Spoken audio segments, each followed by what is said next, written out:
Hey guys, Mark Bishop here. I wanted to address a concern that has been pretty common the last couple of days. I've had numerous people that are reaching out to me, and I figured that this may be the best way to address this.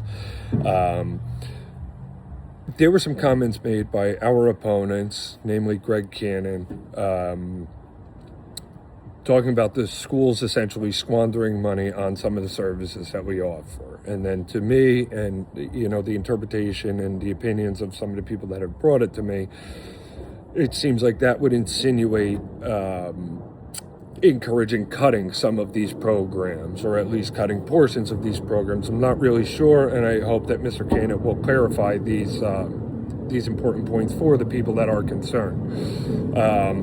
I'm going to try and overlay this image that I have here of the comment, that one of many comments that's I'm referencing,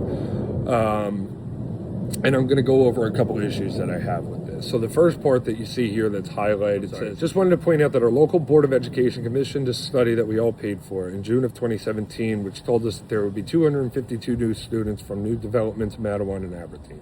So this is a big change of tune, because for the last several years, we've been hearing that there were studies done and that we were told that there would be no impact from all of the development that was approved by Greg Cannon and the current council. But now it seems like this post from 4 days ago that now he's acknowledging that there was supposed to be hundreds of new students at a minimum. He then goes on to say, our Board of Education has had 9 years to plan for this moment. Instead, they're spending millions on these other programs. So first of all, berating the school board or attacking them publicly, I don't believe is a good way to go about things. I think that, if Greg Cannon thinks that the school board or the school district can be doing things differently, he should attend the meetings, he should reach out to the superintendent, he should reach out to the different board members and speak to them and let them know what he thinks that he would do differently and why he would do that, and maybe bring up some things that they haven't thought about.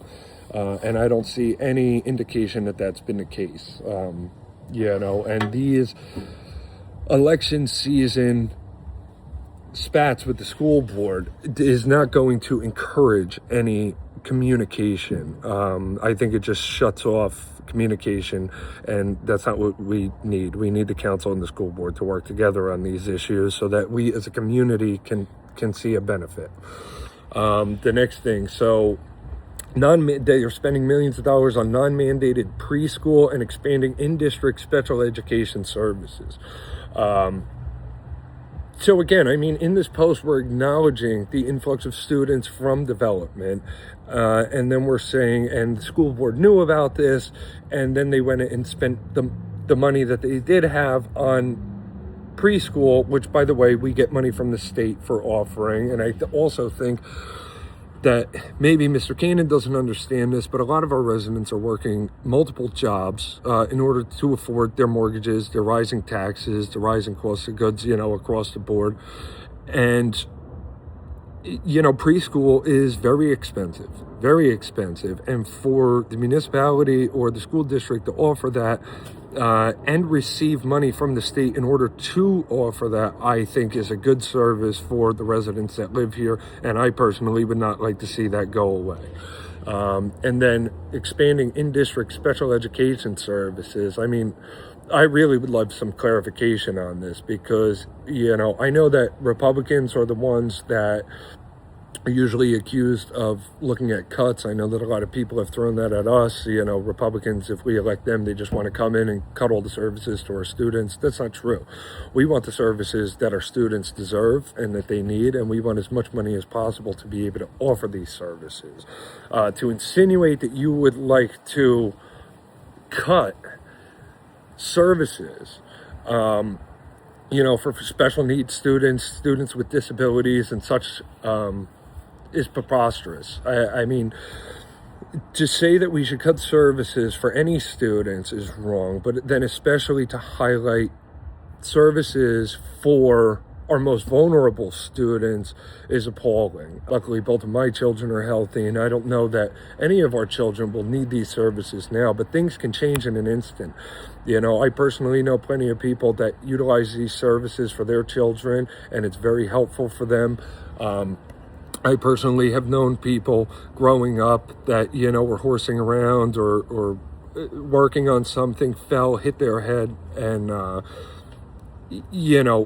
ended up needing special services. And these are services that I think our government should definitely be offering to those people that need it. And to talk about cutting those services or implying that we should cut those services or not fund those services is scary. And that's the main reason that people have reached out.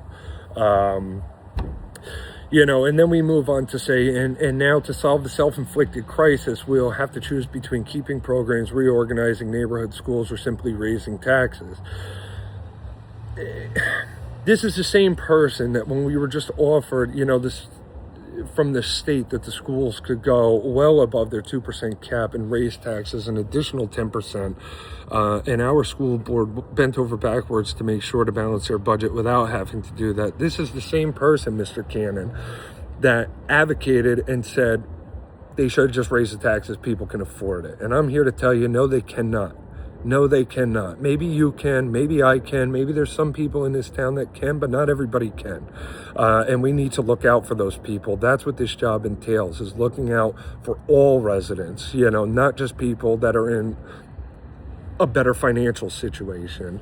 To call this a self-inflicted crisis is also a fallacy, because allowing hundreds of new units and hundreds of new students to come in while giving tax breaks to developers, tax breaks that specifically keep the funding from these projects from going to the schools. That's what causes these issues, Mr. Cannon. Not the school board, not our special needs students, not our parents that rely on preschools. It's the planning and zoning and poor negotiation of the deals that have transpired over the last several years and that are still in the process now. And if we can't acknowledge that, then we are not going to be able to change that in the future.